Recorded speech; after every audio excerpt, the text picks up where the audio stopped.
The goal of this video today with your village coach is to help your understanding for you to move from religious slavery to capacity building narrative. And I don't want you to become a slave to religion anymore. It's sad. You see, growing up as a child, I went to a seminary school. They taught me a lot about Christianity. They told us about a lot of religious practices and narrative that we all but had no choice but to follow through, right? And the question is, what was the outcome of that? Yeah, possibly made us responsible, but damn freaking broke. What is life without money? What is living without money? Quite challenging, quite difficult.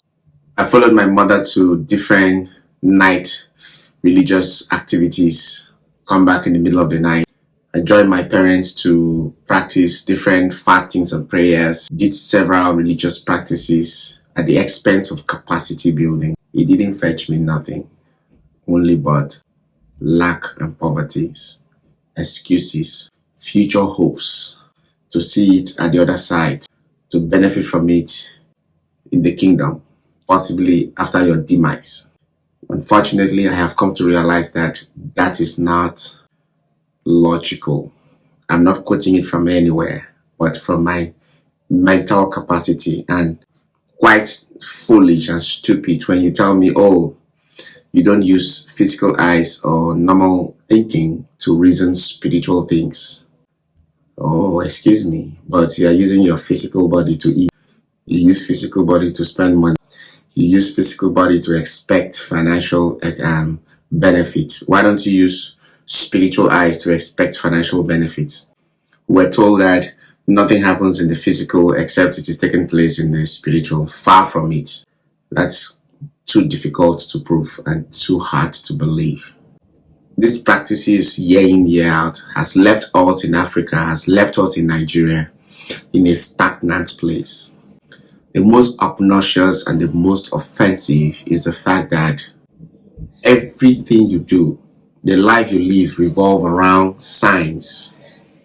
98% of what you do revolve around science.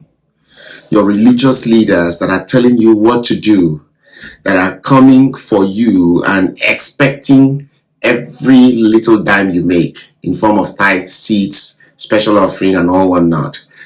All they do revolves around science, but yet they don't project science. They don't speak good of science. The car your pastor drives to religious centers, is it not science? The TV they use for projections, the projector, is it not science? The phones that your pastors, are they not science? Think about it. The architectural designs of the building, is it not science?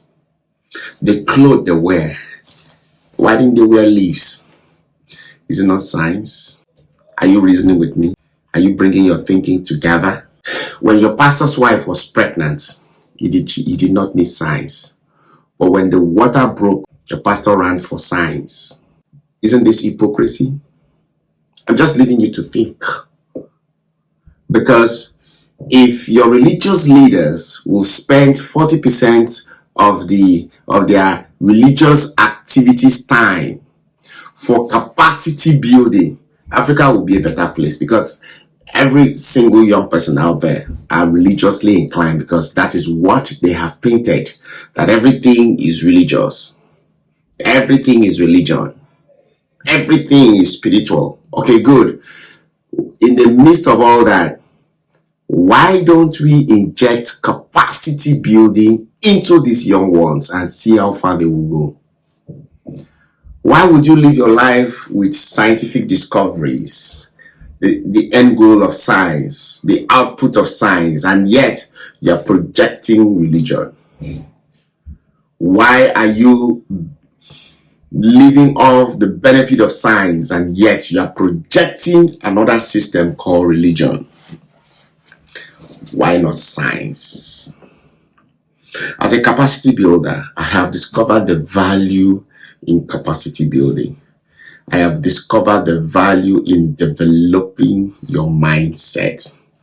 I have discovered the value of solving problems with your head, not in place of prayers. No, by thinking, by brainstorming. And one will ask, oh, isn't it God that gave you? God has nothing to do with your religious stupidity. God has nothing to do with your religious foolishness. What God has to do is the fact that He created you the same way He created those scientists who found and created or discovered or bring about a solution that you are enjoying. When are you going to produce yours?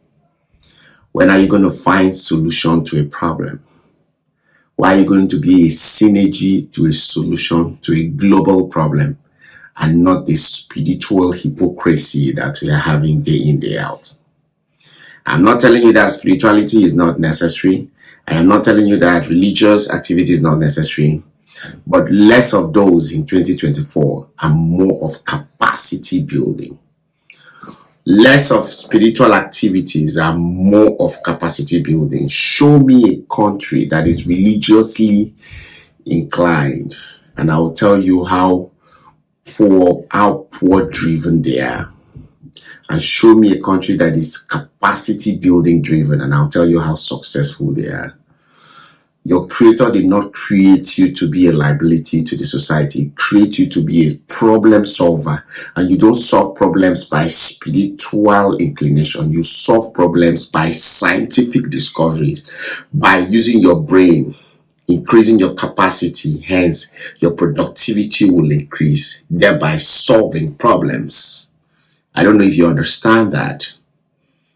So, if you are still living in the narrative, oh, everything happens in the spiritual before it happens in the physical, you are daydreaming.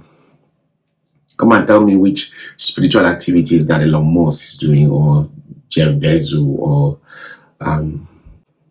Steve Jobs of blessed memory, or name it, Bill Gates or Dangote.